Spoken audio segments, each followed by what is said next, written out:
નમસ્તે મિત્રો, સ્વાગત છે તમારું આપણી YouTube channel job and career guide by Manisha. આજે લઈને આવી ગયા છીએ આપણે એકાઉન્ટન્ટ કમ ડેટા આસિસ્ટન્ટ ઓપરેટરની પોસ્ટ પર નોકરીની જાહેરાત વિશે ચર્ચા કરીશું. મિત્રો, હું આપને વિનંતી કરીશ, હજી સુધી તમે આપણી આ યુટ્યુબ ચેનલને સબસ્ક્રાઈબ નથી કરી તો ભાઈ ફટાફટથી ચેનલને કરી દેશો સબસ્ક્રાઈબ, જેથી કરી અને જ્યારે પણ આપણો વિડીયો અપલોડ થાય ત્યારે સૌપ્રથમ તમને તેની નોટિફિકેશન મળી રહે.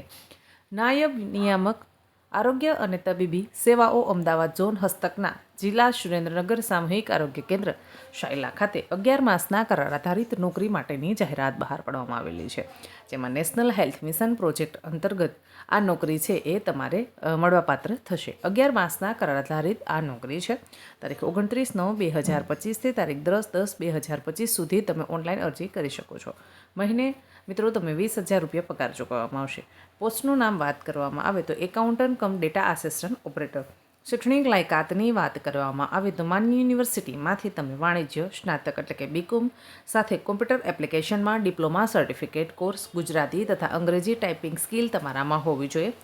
એકાઉન્ટિંગ તેમજ એકાઉન્ટિંગ સોફ્ટવેરનો એક્સપિરિયન્સ તમે ધરાવતા હોવા જોઈએ.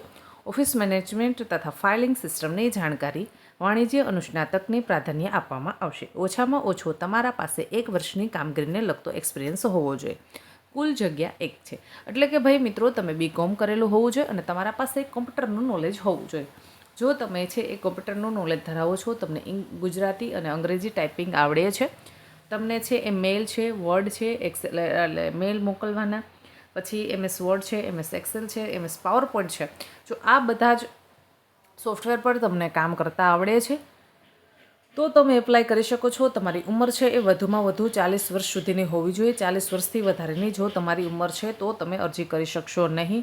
નોકરી તમારે છે સામૂહિક આરોગ્ય કેન્દ્ર શાયલા સુરેન્દ્રનગર ખાતે કરવાની રહેશે. મિત્રો, વાત કરીએ તો કે ભાઈ તમારે આના માટે ઓનલાઈન અરજી કરવાની છે. રજિસ્ટર ID કે સ્પીડ પોસ્ટ દ્વારા અરજી તમે મોકલી શકશો નહીં. તારીખ 29/9/2025 તારીખ 10/10/2025 સુધી તમે અરજી કરી શકો છો. એટલે કે ઓનલાઈન અરજી કરવાની ડેટ તારીખ છે એ 10/10/2025 છે. ઓનલાઈન અરજી કરવા માટે વેબસાઇટ નોંધી લેશો. aarogyasathi.gujarat.gov.in વેબસાઇટ પર જઈ અને તમે ઓનલાઈન એપ્લાય કરી શકો છો. વેબસાઇટ હજુ હું આપને જણાવી દઉં છું.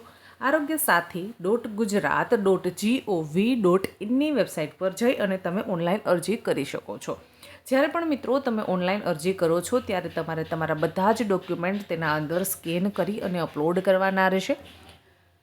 ત્યારબાદ તમારા પાસે ક્યાંય પણ નોકરીનો એક્સપિરિયન્સ છે તો તમારે એ બધું જ તેમાં અપલોડ કરવાનું છે. જ્યારે તમે આખું ફોર્મ ફિલઅપ કરી લો છો ત્યારે એ ફોર્મની પ્રિન્ટ તમારે કાઢી લેવાની છે. જ્યારે તમે ઇન્ટરવ્યૂ દેવા માટે જાઓ છો ત્યારે તે ફોર્મ છે એ તમારે સાથે લઈને જવાનું હોય છે. એટલે મિત્રો ખૂબ ચોકસાઈપૂર્વક છે એ ઓનલાઈન એપ્લાય કરો ત્યારે બધું જ તમારું નામ, એડ્રેસ, સ્પેલિંગ મિસ્ટેક, મેલ ID, મોબાઈલ નંબર બધું વ્યવસ્થિત રીતે કન્ફર્મ કરી અને એડ કરજો, જેથી કરી અને કોઈ મિસ્ટેક ન થાય. લાસ્ટ ડેટ છે 10/10/2025. આશા રાખીશ કે તમને આ માહિતી પસંદ આવી હશે. જો આપણી માહિતી પસંદ આવતી હોય તો યુટ્યુબ ચેનલને કરી દેજો સબસ્ક્રાઈબ. તમારા વધુ મિત્રો સુધી વિડીયોને મોકલવાનું ભૂલતા નહીં. નીચે તમારે કમેન્ટ બોક્સના અંદર કમેન્ટ કરીને મને જણાવજો કે તમને આપણા વિડીયો ઉપયોગી થાય છે કે નહીં. અને મિત્રો, જ્યારે તમે કમેન્ટ કરો છો ત્યારે એક હાઇપનો ઓપ્શન આવશે, તેમાં હાઇપ કરવાનું ભૂલતા નહીં. નીચે આપણી વોટ્સએપ ચેનલની લિંક પિન કરું છું. જે લોકો વોટ્સએપ ચેનલમાં જોડાવા માંગે છે તે લોકો ફટાફટથી ચેનલમાં જોડાઈ જશો. વિડીયો છે તેને વધુને વધુ લોકો સુધી શેર કરો, જેમાંથી કોઈ પણ એક જરૂરિયાતમંદ વ્યક્તિ સુધી વિડીયો પહોંચશે તો તેને છે એ નોકરીની તક મળશે. ધન્યવાદ મિત્રો.